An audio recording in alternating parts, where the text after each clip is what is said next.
How did the US and Israel launch a preemptive strike against Iran? Well, they used a devastating tactic called time on target. With 2 aircraft carriers and a fleet of destroyers, they calculated the exact math so Israeli jets and US cruise missiles hit their marks at the exact same second. Israel's main goal is assassinating Khamenei and the top leadership, while the US pounded military targets and other high-value industry. But why did Iranian air defenses fail to activate? Because the US fights with a different kind of technology using electronic warfare from space, sea, and air. They completely blinded the Iranian radar just as destroyers launched a swarm of cruise missiles to wipe out the anti-air systems. But wait, the war is still not over. Iran still has thousands of ballistic missiles and drones, so they hit American and Middle East allied bases, and right now, almost everyone is an open target. On February 28, 2026, the United States and Israel launched a major coordinated military offensive against Iran. Israeli officials have called their offensive Operation Roar the Lion, while the US operation has been referred to as Operation Epic Fury. The message behind the Israel and US strike was clear. This wasn't just a show of force. This was a targeted move to assassinate the supreme leader of Iran. As stated, this wasn't just a random military strike. The ultimate target was the supreme leader's own compound. Missiles dialed in on highly sensitive areas. We're talking specifically around University Street, the Jamhuri district, and near Pasteur Street. If you know the layout of Tehran, you know exactly what this means. This zone isn't just another neighborhood. It is the absolute nerve center of the Iranian government. It houses the primary, day-to-day offices of Ayatollah Ali Khamenei. But here's the catch. The IDF says they got him. An Iranian military says Khamenei was not inside his offices when the missiles actually made an impact. The strike may have leveled the compound, but the target slipped away. And right now, the entire region is holding its breath waiting to see what happens next. But reports says Israel says Khamenei's body has been found and he is confirmed dead. Listen, that first wave? It didn't hold back, not even a little. We're talking about a perfectly synchronized, overwhelming assault. The entire goal was to blind and cripple the regime all at once. First, they hit Karaj, just completely ripping through their critical industrial and aerospace hubs. Then, Tehran, the capital, rocked. Any illusion of safety they had was just completely shattered. They didn't stop there. They struck Qom, sending absolute shockwaves right through the ideological heart of the country. And if you follow this stuff, you know exactly how heavily fortified that area is. Over in the west, missiles literally rained down on Kermanshah. They neutralized those launch sites before the operators could even think about powering up their radars. And then there's Isfahan, the absolute crown jewel of their nuclear and drone programs. Heavily defended, didn't matter, it just lit up the night sky.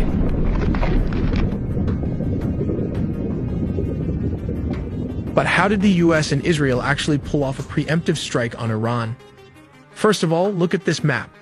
To make this happen, they didn't just rely on local land bases. They brought 2 massive floating cities right to Iran's doorstep. Down in the Arabian Sea, you've got the USS Abraham Lincoln Carrier Strike Group bearing down on the south and east. And over in the eastern Mediterranean, the biggest, newest ship, USS Gerald R. Ford. While Israeli jets flew all the way across the Middle East to reach Iranian airspace, timing was absolutely critical. The moment those IDF jets reached their marks, the missiles were released. And that brings us to the most terrifying, complicated part of this entire operation, the synchronization. Military planners rely on a tactic called time on target. Look at this map. You have missiles firing from submarines, cruise missiles launching from escort ships, and massive payload drops from stealth bombers. They are all deploying from completely different locations at entirely different times. But here is the genius of it. The US military machine was mathematically choreographed so everything impacted Karaj, Tehran, Qom, Kermanshah, and Isfahan at the exact same second the Israeli jets dropped their guided bombs. It was designed to be a total systemic shock and explodes at the same time. A move to collapse the regime instantly. When those munitions finally hit, it was pure shock and awe. But why did the Iranian air defenses fail to activate? Well, to put it simply, the US military operates in a completely different league. Using a highly advanced mix of electronic warfare and cyber operations, coordinated from space to the ground, the coalition was able to inject false data directly into Iranian radar screens.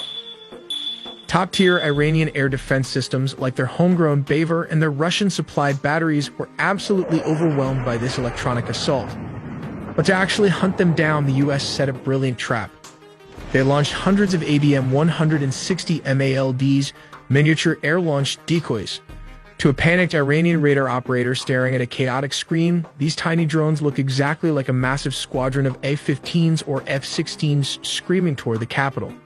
With the door kicked wide open, fifth-generation stealth fighters, including both US and Israeli F-35s with possible F-22 Raptors, sliced through the airspace completely undetected. Ultimately, the Iranian air defense network wasn't just suppressed, it was completely dismantled, at least for the time period. Because the Iranians do have a huge firepower. Tehran has fired back. At Operation Truthful Promise 4, a massive wave of missiles and drones just targeted US bases in Israel. Here's the fallout. The UAE's Al Dhafar air base was hit, leaving one dead from shrapnel. In Bahrain, the US Navy's 5th Fleet HQ was directly targeted. Qatar's air defenses successfully wiped out incoming missiles, while Kuwait locked down its entire airspace under heavy fire. Meanwhile, nationwide sirens are blasting across Israel, with massive mid-air interceptions lighting up the skies over Tel Aviv and Jerusalem. If you don't want your phone and emails to get compromised like that, you should get this military-grade VPN.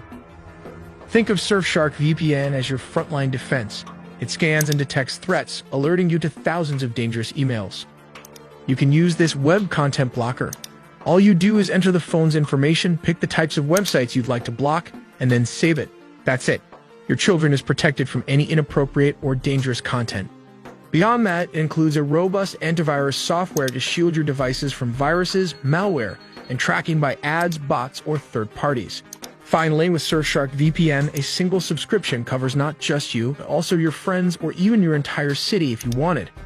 Go to our link surfshark.com/AITele. By buying through the promo link, you will get 4 extra months free, assured by a 30-day money-back guarantee. But how did Israel manage to fly all the way to Iran? At 9 in the morning, Israel launched more than a dozen aircraft, but it's a complicated process. They have to navigate or entirely bypass the airspace of neighboring countries like Syria and Iraq. To avoid hostile air defenses, defense analysts estimate the actual flight distance to reach central Iran is between 930 and 1,240 miles each way. Although these routes may seem straightforward, they involve complex planning, including calculations for air refueling and coordinating attack aircraft to pass through Jordan, Syria, and Iraq. Israel and U.S. strategy was to attack Iran in 3 waves. The first wave targeted surface air-to-air sites, radar installations, and Iran's air defense headquarters in Tehran, Elam, and Khuzestan. The second wave focused on destroying ballistic missiles, and finally, the third wave targeted military manufacturing industries. Kicking down the door. The attack begins not with manned aircraft, but with robotic precision from the sea. The goal is simple: blind the enemy's eyes, their radars, and silence their voice, their command and control. In the Persian Gulf and the Northern Arabian Sea, Arleigh Burke-class destroyers, ships like the USS Thomas Hudner, receive the launch order. The vertical launch system cells hiss open, and moments later, dozens of Tomahawk land attack missiles erupt from the decks. These missiles fly at subsonic speeds, hunting the terrain in what we call nap-of-the-earth flight to stay below the radar horizon. They are programmed to loiter and strike simultaneously. Their warheads slam into S-300 and S-400 radar sites and command bunkers. They degrade the integrated air defense system, effectively carving out safe corridors for the pilots who are minutes behind them. 30 minutes past each hour. While the Tomahawks are still impacting, the silver bullets of the U.S. Air Force are already deep inside hostile airspace. These are the B-2 Spirit stealth bombers. With the air defense network fractured by Tomahawk cruise missiles, usually fired from destroyers hundreds of miles away, the path is now clear. Now comes the strategic sites like nuclear bunkers, which can be bombed by B-2 Spirit, the tip of the spear. Launching from bases in Jordan and the UAE, squadrons of F-15 East Strike Eagles roar into the theater. These are the bomb trucks of the operation. Each F-15 is heavily laden with GDAMs and small-diameter bombs. Interestingly, it can carry up to 19 GDAMs or 28 small-diameter weapons. While the B-2s hit the deep bunkers, the F-15s hunt the mobile targets. Their ADSA radars scan the ground for ballistic missile launchers hiding in valleys. Working in pairs, they drop precision bombs on missile convoys, hangars, and secondary command nodes. Once they are Winchester, out of ammo, or low on fuel, they don't go home yet. They connect to this tanker common launch tube that fits into almost any aircraft's existing fuel hatch. They retreat to those tanker tracks established in Phase 1, taking on thousands of pounds of jet fuel in midair before turning back for a second sortie. 2 hours pass each hour. To sustain the pressure, the U.S. Navy's floating air bases enter the fight. Cruising in the Arabian Sea, a carrier strike group turns into the wind. Steam and electromagnetic catapults begin launching aircraft every 30 seconds. F/A-18 Super Hornets launch carrying anti-radiation missiles. Their job is DAD, destruction of enemy air defenses. They are hunting down any surviving radar operators foolish enough to turn their systems on.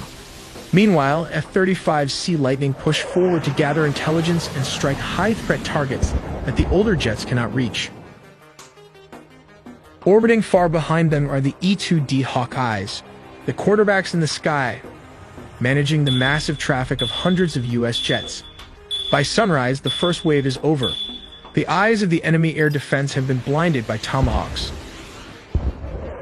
The heart of the nuclear program has been crushed by B-2s, and the limbs of the missile forces have been severed by F-15 and carrier aircraft. We make original videos from scratch, so please do subscribe and hit the notification bell for more videos.